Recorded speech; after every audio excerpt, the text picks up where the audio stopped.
Hello, folks out there. Welcome to On the Call, produced by the Stars Among Us, where we shine light on today's stars, especially throughout this era that we're living in now. And today we're speaking with Henri Almanzar, a very dear friend of mine since the 80s disco era. Hello there, Henri. It's like be with you. So we have spoken before on my YouTube video about your past and whatnot, but on this recording, tell us a little bit about what you did as a career. I was a creator. I am a creator. Mm-hmm. Designer, creator, developer, a tool. In so many ways. This is just a real Henry term there. But basically, you were that in the real estate industry, interior design, that sort of thing, right? I was an interior designer, but again, a creator. I mean, my career started in fashion, which always led to creating, and creating led to even more creating, which led me to become an interior designer, and gave me great opportunities. And those opportunities led you to do things for people, not only here, but internationally, right? That's correct. I've done a lot of projects all over the world. And really continue to whenever the creativity strikes. Right. What type of clients did you work with or for? 3 names, one from each: charity, commercial, and private. Sold our vitamins. Designed their corporate world headquarters. Sandals Beaches and Resorts. Designed for them aspects of hospitality and entertainment. Wow. And private clients, well, I don't want to list names. Right. But many with very affluent powers and a willingness to create something different for themselves. With all of that, this past year, you happen to be in a place that I would have loved to have spent time. You went to Dubai. And I've got to tell you, I was very jealous about that. And I've been able to contain my jealousy. But I'd love for you to expand on all of the treats that you were able to take part in over there. Well, not all of them, but let's clarify you and your jealousy. Because that's just an image in your head of the fancifulness that I had. And Dubai is all of that. Wow.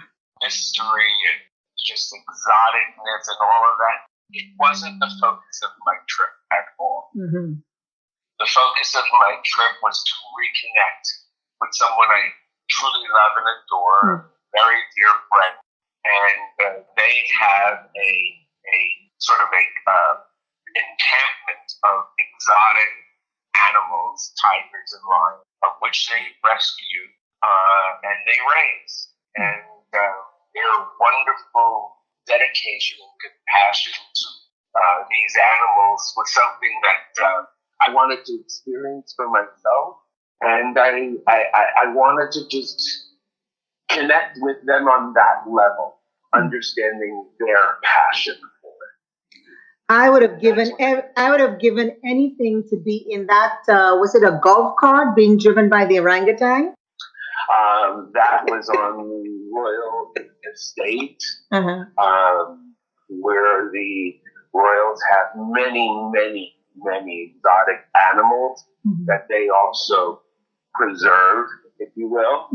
And it was one of the highlights and funniest moments of my entire life when a orangutan drives you around in a golf cart, sorry. Yes, it is purely hysterical. Hysterical and just something out of the ordinary and unfathomable, and wow, I just wish I was there. Now, for sure. And then you come to Florida, and this year, you've been involved in a number of different causes, right, in the past? Well, yes, definitely. Habitat for Humanity has been something that I've dedicated a lot of time to throughout the years. And the young LGBTQ community who find themselves on the street have been a passion of mine also to assist. Those are the things that I kind of dedicate myself to. But in recent times, as we've come back to this pandemic. Right. And now then, before you get there, you got back and the pandemic happened, and then your business partner got sick.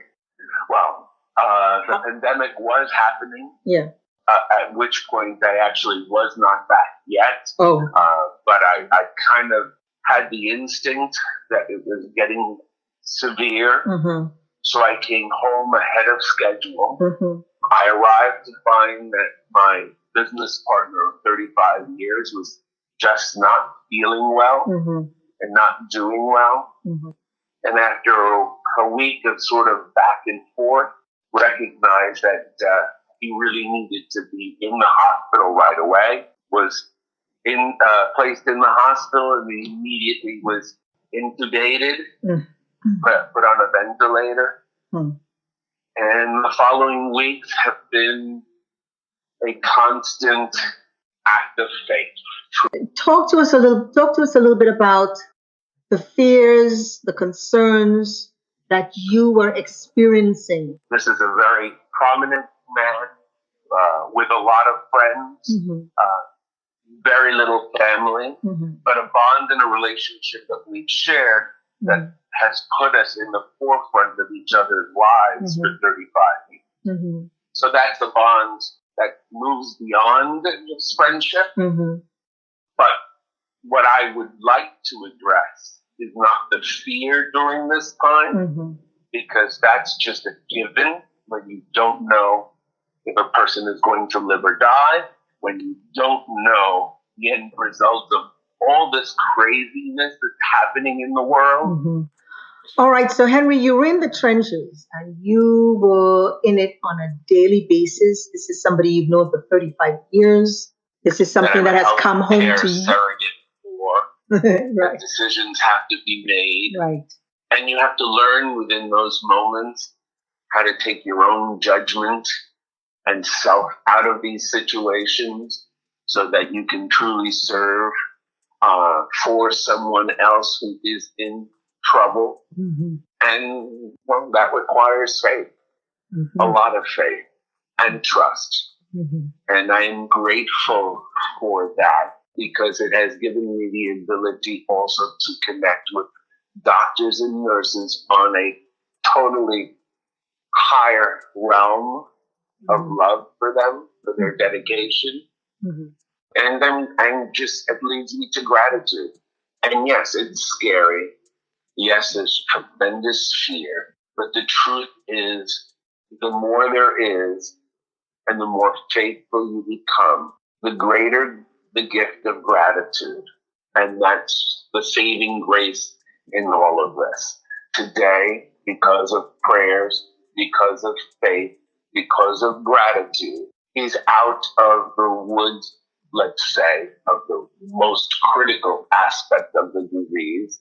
Now there's a new realm of faith that is needed in order for him to truly recover from where he was. So before you go there, when you say he's out of the realm, you're saying he's off the ventilator. Well, he's off the ventilator. He's out of ICU. Got it. He's been transferred to rehabilitation for people that don't truly understand the disease, and especially being ventilated. I mean, you become a vegetable, and when you're on a ventilator for 16 days, getting your muscles to react, getting your brain to come back, getting memory to click all together is difficult. And it's another process in the disease that has to be overcome. And that's where we are right now in this rehabilitation process. Have they given you any kind of timeline in terms of, when he may be somewhat back to himself? I truly hate that question. Okay. All right. Because no, they don't. Mm-hmm. And no, there isn't. And Mm-hmm. every case is unique within themselves. Mm-hmm. I can understand that now. Mm-hmm. And within that, I want to bring back that faith has no timeline. Mm-hmm.